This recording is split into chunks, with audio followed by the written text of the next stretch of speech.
ਸੋਮ ਸੋਮ ਦੇ ਭਰੇ ਪੰਡਾਰ ਤੇਰੇ, ਮੰਗਲ ਮਿਹਰ ਦਾ ਬਖਸ਼ੋ ਦਾਨ ਮਾਤਾ। ਬੁੱਧ ਬੁੱਧੀ ਦੇ ਵਿੱਚ ਪ੍ਰਕਾਸ਼ ਹੋਵੇ, ਵੀਰ ਵੀਰਤਾ ਦਾ ਬਖਸ਼ੋ ਦਾਨ ਮਾਤਾ। ਸ਼ੁਕਰ ਸ਼ੁਕਰ ਕਰਾਂ ਤੇਰਾ ਹਰ ਵੇਲੇ, ਸ਼ਨੀ ਸ਼ਾਂਤੀ ਦੇ ਹੋਣ ਸਮਾਨ ਮਾਤਾ। ਐਤਵਾਰ ਵਿਸ਼ਵਾਸ ਯਕੀਨ ਹੋਵੇ, पूरन कर दो सारे काज माता।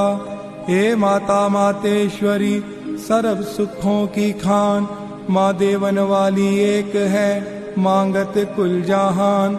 आज भी तेरा आसरा कल भी तेरी याद, घड़ी घड़ी माँ आसरा ज्येष्ठ 12 मास।